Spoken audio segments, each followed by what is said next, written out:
How are you all students. और कई लोग कंपटीशन की तैयारी कर रहे होंगे, उनके लिए हैज, हैव, हैड इन शब्दों को अर्थ जानना बहुत जरूरी है कि हैज कहां यूज होता है, हैव कहां यूज होता है और हैड कहां यूज होता है। तो इसमें आपको यह जानना है हैज और हैव प्रेजेंट टेंस में और हैड पास्ट टेंस में प्रयोग करते हैं। जब हमारे पास कोई चीज रहती है उसके लिए हम हैज या हैव या हैड या विल हैव, शैल हैव का यूज करते हैं। जैसे यदि एक सेंटेंस है, उसके पास एक कार है, उसके पास एक कार है, तो इसका ट्रांसलेशन होगा ही हैज ए कार। उसके पास एक कार है, एक वचन है तो हैज आएगा, बहुवचन रहेगा सब्जेक्ट तो हैव आएगा, पास्ट टेंस में यदि होगा तो हैड आएगा। तो उसके पास एक कार है, उसके पास एक वचन है यानी वह, तो ही हैज ए कार। उन लोगों के पास एक कार है या वे सब कार रखते हैं, वे लोग कार रखते हैं, तो इसका बनेगा दे हैव ए कार।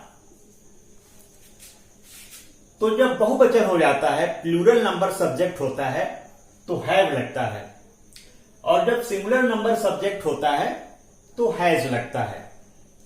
यही हैज और हैव के पोसेशन वाले सेंटेंसेस में अंतर होता है।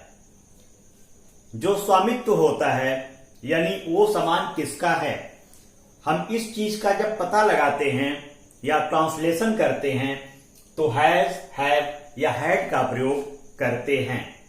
इसी तरह यदि सेंटेंस है उसके पास एक कार थी, पास्ट टेंस हो गया, उसके पास एक कार थी, तो पास्ट टेंस के लिए हैड आएगा, he had a car, he had a car. उन लोगों के पास बहन थी, उन लोगों के पास बहन थी, they had sisters, they had sisters. दे आया और पास्ट टेंस में है, उन लोगों के पास सिस्टर्स थी तो हैड आया। पास्ट टेंस में सिर्फ हैड आएगा, सिंगुलर नंबर के साथ भी और प्लूरल नंबर के साथ भी। लेकिन प्रेजेंट टेंस में सिंगुलर नंबर सब्जेक्ट के साथ हैज आता है और प्लूरल नंबर सब्जेक्ट के साथ हैव आता है, ये प्रेजेंट टेंस में। लेकिन पास्ट टेंस में यदि किसी के पास कोई सामान है, कोई वस्तु है, तो हैड का प्रयोग सिंगुलर नंबर के साथ भी करेंगे और प्लूरल नंबर के साथ भी करेंगे। इसी तरह विल हैव और शैल हैव का यूज करेंगे। जैसे उनके पास कल एक कार होगी, उनके पास कल एक कार होगी, they will have a car tomorrow.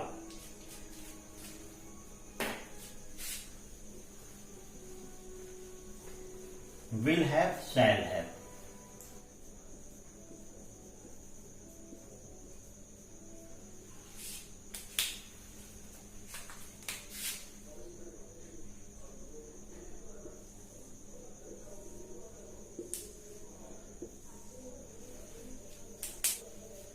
इसी तरह विल हैव और शैल हैव का भी प्रयोग करते हैं।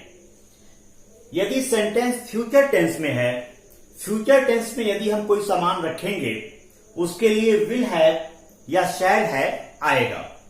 जैसे मेरे पास कल एक कार होगी, मेरे पास कल एक कार होगी, तो आई के साथ शैल लगता है, तो ट्रांसलेशन बनेगा I shall have a car tomorrow. I shall have a car tomorrow, मेरे पास कल एक कार होगी।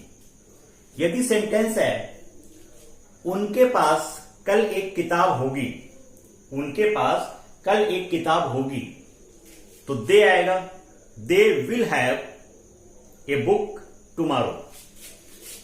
उनके पास कल एक किताब होगी, they will have a book tomorrow.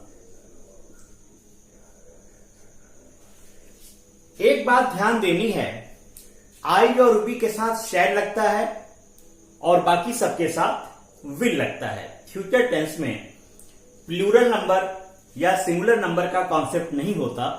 Plural number में फ्यूचर टेंस में आई और बी के साथ शैल। तो इसमें आपको ध्यान देना है कि आई और बी के साथ शैल और बाकी सारे सब्जेक्ट के साथ विल का प्रयोग करते हैं। फ्यूचर टेंस की एक विशेषता होती है, फ्यूचर टेंस में कोई भी प्लूरल नंबर या सिंगुलर नंबर के साथ वर्ब का कॉन्सेप्ट नहीं होता। वहां पर सिर्फ आई और बी के साथ शैल और बाकी सारे सब्जेक्ट के साथ विल का प्रयोग करते हैं। इसीलिए यदि सेंटेंस है सीता के पास कल एक कलम होगी, तो ट्रांसलेशन बनेगा Sita will have a pen tomorrow. Sita के पास एक घोड़ा था, Sita had a horse. Sita के पास एक बिल्ली है, सीता हैज ए कैट। उन लोगों के पास दो तोते थे, उन लोगों के पास यानी दे, उन लोगों के पास दो तोता था। They had two parrots, they had two parrots. कुछ आप लोग बताइए, मेरे पास पापा हैं, मेरे पास पापा हैं, क्या ट्रांसलेशन होगा? I have father. मेरे पास मम्मी है, आई हैव मदर। आई को और यू को इंग्लिश में प्लूरल नंबर कंसीडर किया जाता है। तो आई और वी के साथ, आई और यू के साथ सारे जो वर्ब लगते हैं प्लूरल नंबर वाले लगते हैं। कुछ और सेंटेंस देखते हैं। रमेश के पास एक बहन है, रमेश के पास एक बहन है, प्रेजेंट टेंस है, रमेश एक वचन है, तो हैज लग जाएगा। Ramesh has a sister. Ramesh और मोहन के पास दो बहन हैं, रमेश और मोहन के पास दो बहनें हैं, तो रमेश और मोहन सब्जेक्ट है। Ramesh and Mohan have, plural number हो गया सब्जेक्ट, रमेश और मोहन दो लोग हैं, तो Ramesh and Mohan have two sisters. इसी तरह रमेश और मोहन के पास दो बहनें थीं, तो Ramesh and Mohan had two sisters. कुछ और सेंटेंस देखते हैं।